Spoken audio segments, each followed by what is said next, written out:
नमस्कार मित्रांनो, वाकेड मराठीमध्ये मी अजय तुमचं स्वागत करत आहे. आपण बघणार स्विंग ट्रेडिंग स्टॉक्स जे तुम्हाला चांगले बिग रिटर्न्स देऊ शकतात या आठवड्यात किंवा पुढच्या 2 आठवड्यात. जर तुम्ही स्विंग ट्रेडर असाल, ही व्हिडिओ तुमच्यासाठी स्किप करू नका. पूर्ण व्हिडिओ बघा एंड पर्यंत. पूर्ण अनालिसिस करणार. त्याआधी सर्वात महत्त्वाची गोष्ट म्हणजे एक मोठं डिस्क्लेमर.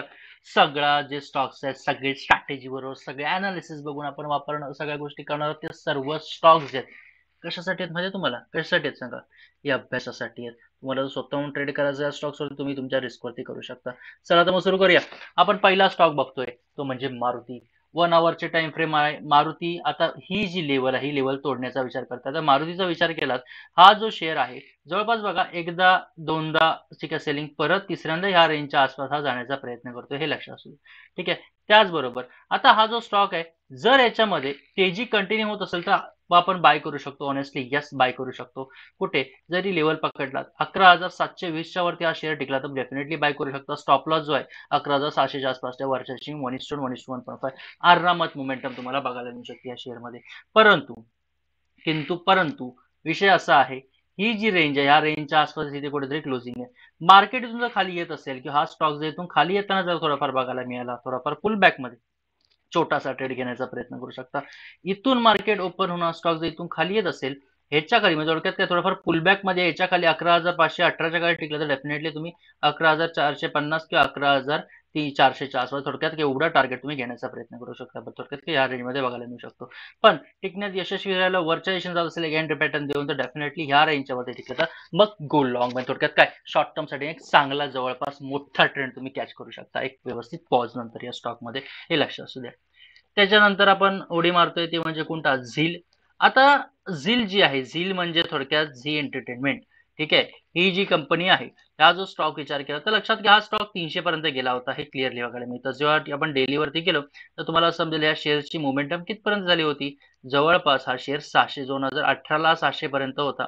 त्याच्यानंतर जो बिअर रन मध्ये आला, त्याच्यानंतर डेफिनेटली बिअर रन मध्ये आलाच, थोडाफार खालीच होता पण त्यानंतर परत सेलिंग झाली. ही कशामुळे ही सेलिंग झाली ती म्हणजे आपल्या लाडक्या कोरोनामुळे, असंच बोलावं लागेल. आता काय कोरोनाच्या याच्यामध्ये ही सेलिंग झालेली आहे. त्यानंतर थोडाफार वरच्या दिशेने मार्केट वर आलेलं आहे.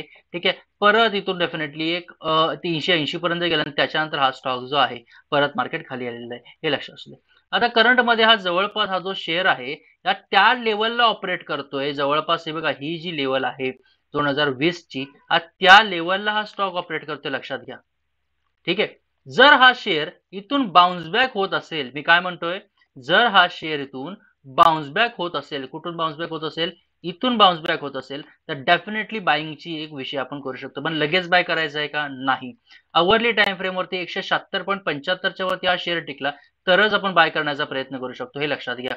पण ऍज अ ट्रेंड पकडला तर जर ही लेवल तुटली 152ची तर डेफिनेटली हा ट्रेंड पकडूनच आपण ह्याच्या खाली एक सेल करू शकतो. पण थोडाफार पुलबॅक मध्ये याला वरच्या दिशेनंतर लेवल ही आहे 176.75 वरती टिकलं तर डेफिनेटली तुम्हाला इथपर्यंत मोमेंटम थोडाफार पुलबॅक मध्ये या शेअर बघायला मिळू शकतो. पण लो तुटला तर डेफिनेटली आपण काय म्हणू शकतो, ही जी सेलिंग आहे ही सेलिंग जी आहे ही कंटिन्यू या शेअर मध्ये अजून बघायला मिळू शकतो. थोडक्यात काय अजून लो जो आहे हा झी एंटरटेनमेंटचा स्टॉक अजून बनवू शकतो. तो म्हणजे जवळपास 135.45 तर त्याच्या खाली टिकला तर डेफिनेटली 117 पर्यंत सुद्धा तुम्हाला हा शेअर बघायला मिळू शकतो. कोणता?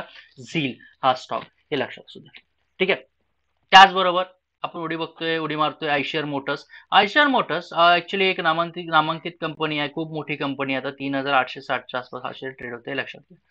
जर विचार केलात सर्वात महत्वाचं म्हणजे आता करंटची जी रेंज आहे, ज्या रेंजमध्ये हा शेअर ट्रेड होतोय तो म्हणजे जर रेंज पकडायची झाली व्यवस्थित म्हणजे ही आणि हिथून खालची काढायची झाली तर ही, या रेंजमध्ये हा शेअर ट्रेड होतोय, हे लक्षात घ्या.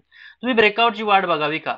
उत्तर आहे हो, तुम्ही ब्रेकआउटची वाट बघावी. हे ते ब्रेकआउट म्हणजे जवळपास कुठे जर 3,990च्या वरती म्हणजे ह्याच्यावरती कुठेतरी हा स्टॉक टिकला तर बिंदास तुम्ही बाय करू शकता. ह्याच्यावरती स्टॉक टिकला तर टार्गेट तुम्हाला एक चांगला पहिला हे घ्या आणि त्याच्यानंतर ऑल टाइम हाय, एक नवीन हाय जो आहे, नवीन काय हाय जो आहे स्टॉक बनवताना बघायला मिळू शकतो. पण हा पुल बॅक घेऊन जर मार्केट इथून खाली येत असेल तर ह्याच्या खाली तुम्ही जर सेल करू शकता. टार्गेट बिंदास हा शेअर बरोबर 3,600 पर्यंत हा स्टॉक जो आहे थोडाफार खालच्या दिशेने बघायला मिळू शकतो. ही लेवल तुटल्यानंतर काय थोडंफार सेलिंग जी आहे ह्याच्या खाली बघायला मिळू शकतो. त्यामुळे काय ते शेअर जे हा डेफिनेटली काय साईडवेज शेअर आहे, खूप दिवस झाले साईडवेज रेंज मध्ये आहे. त्यामुळे आता ब्रेकआउट किंवा खालच्या दिशेने एक म्हणजे वरच्या दिशेने ब्रेकआउट किंवा खालच्या दिशेने दुसऱ्या एक ब्रेकआउट कुठल्या दिशेने तरी एका दिशेने तुम्हाला ब्रेकआउट बघायला मिळू शकते या स्टॉक मध्ये. आहे थोडाफार लक्ष द्या. जर ज्या दिशेने ब्रेकआउट देईल पण त्या दिशेने तुम्हाला मुवमेंट चांगली बघायला मिळू शकते, हे लक्षात घ्या. आज स्विंग ट्रेडिंगसाठी हे शेअर्स आहे. त्याचबरोबर आपण बघतो तो म्हणजे ब्रिटानिया. ब्रिटनीचा जर विचार केला तर हा स्टॉक जवळपास 6,000 5,000 पर्यंत 5,300 पर्यंत गेला. आता 4,922 पर्यंत टिकतोय. सर्वात महत्वाचं हा शेअर बाईंगसाठी चांगला आहे का? उत्तर आहे हो. जर हा शेअर तुम्हाला बाईंगसाठी बघायला मिळत असेल तर 5,000च्या वरती होल्ड करायचं असेल तर बिंदास बाय करा, हे लक्षात घ्या. दुसरी महत्वाची गोष्ट, बाईंगसाठी तुम्ही अजून एक लॉंगसाठी जाऊ शकता, जवळपास होल्ड करत कधी करू शकता बाईंगसाठी. सर्वात महत्वाची गोष्ट 5,000च्या वरती होल्ड केला, ही ट्रेंडलाईन तुटली त्या थोडक्यात काय गो लॉंग जवळपास काय हा जो थोडाफार ट्रेंड जो आहे थोडाफार आवरली वरती आपल्याला बघायला मिळतं, थोडा वेळासाठी का असणं, थोडा काही दिवसांसाठी महिन्यासाठी का असणं, हा जो डाऊन ट्रेंड होता हा जवळपास इथे संपण्यात जमा आहे. आणि जर हा तुटला तर मुवमेंट जी आहे ती तुम्हाला चांगली वरच्या दिशेने बघायला मिळू शकते, फ्रेश मोमेंटम बघायला मिळू शकते. तो तयार राहा ब्रिटानियाच्या ब्रेकआउटसाठी सुद्धा. समजलंय का सांगा काही स्टॉक्स?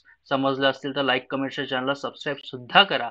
जाता आता अजून एक शेअर तुम्हाला देऊन जातोय, तो म्हणजे अल्ट्राटेक सिमेंट. अल्ट्राटेक सिमेंट काय दिसते, जर व्यवस्थित विचार केला तर बघा हा जवळपास अशा रेंजच्या आसपास हा ट्रेड होताना बघायला मिळते. इथे जवळपास बायर्स विचार करतात, सो डायरेक्ट बाईंग करू नका. बाईंग करायचं असेल तर लक्षात घ्या एक लेवल तोडणं गरजेचं आहे. आणि ती लेवल म्हणजे कोणती?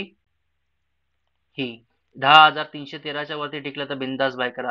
स्टॉप लॉस जो आहे हा जवळपास 10,151च्या आसपासच्या वरच्या दिशेने वन म्हणजे पहिला हा टार्गेट घ्या 1:2525 आणि हा ऑल टाइम हाय तुटला तर अजून मोमेंटम बघायला मिळू शकते. समजलं असेल तर सगळ्या गोष्टी सांगितल्या तर करा. काही प्रश्न असेल तर कमेंट बॉक्समध्ये विचारा. आणि मार्केट मराठीला सगळ्यात जास्त ग्रो करा तुम्ही सर्वांनी. काय म्हणतोय? सगळ्यात जास्त ग्रो करा आपल्या मार्केट मराठीला. कसं करू शकता? लाईक कमेंट चॅनल सबस्क्राईब करू शकता. टेलिग्राम चॅनलची लिंक डिस्क्रिप्शन मध्ये देऊन ठेवतो, तिथे सुद्धा तुम्ही जॉईन करू शकता. माझ्या मते मित्रांनो इथे तुमची मी रजा घेतोय आता. धन्यवाद.